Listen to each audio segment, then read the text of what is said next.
हे आपलं लिंबूचं झाड आहे. ते आपल्याला तर लिंबू तोडायचे आहेत. चला मग आता हे पण लिंबू तोडून घेऊया. पिकलेले लिंबू आहे ते आपल्याला तोडून घ्यायचे आहेत.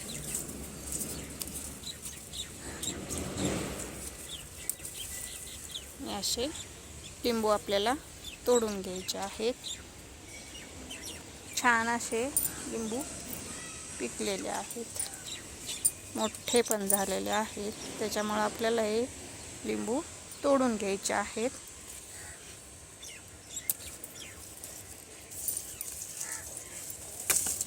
तर आपण लिंबू तोडलेले आहेत.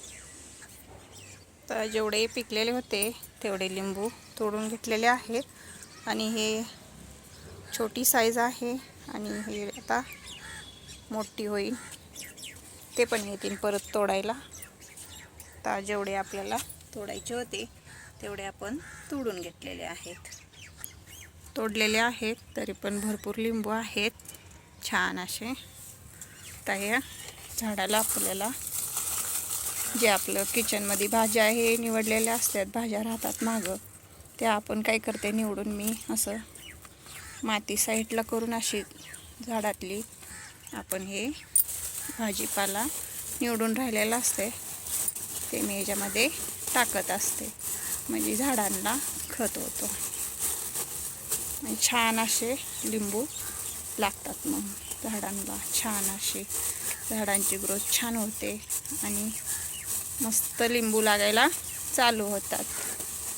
असे मस्त फळे किती छान सुंदर असे लिंबू येतात.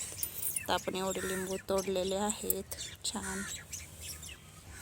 हे असं झाडांमध्ये टाकून दिलं की झाडांना खत तयार होतो आणि झाडं छान ग्रोथ करतात. त्याच्यामुळं असं झाडांमध्ये टाकून देते मी.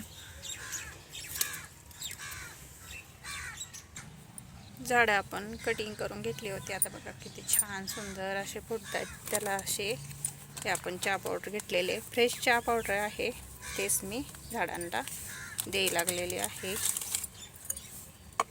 तर आपण चहा पावडर दिलेली आहे. तर आपण हे झाडांमध्ये मिक्स करून घेतलेली आहे. छान अशी ग्रोथ होते झाडांची. बघा किती सुंदर फुटली झाडं कटिंग केलेली.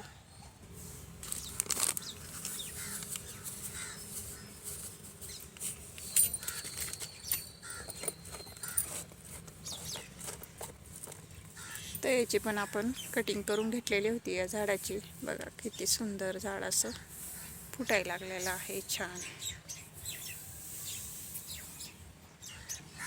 तर हे गंधराचं झाड हे कटिंगपासून आपण तयार केलेलं आहे. बघा किती सुंदर असं मस्त तयार झालेलं आहे छान.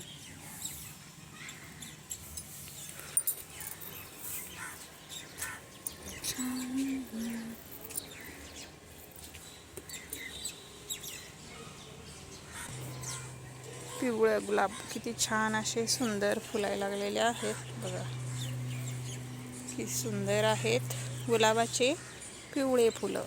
सुंदर असे छान मस्त फुलत आहेत. याची पण गुलाबाची कटिंग केलेली होती. बघा आता किती छान फुटले आहे आणि त्याला कळी लागायला चालू झालेली आहे.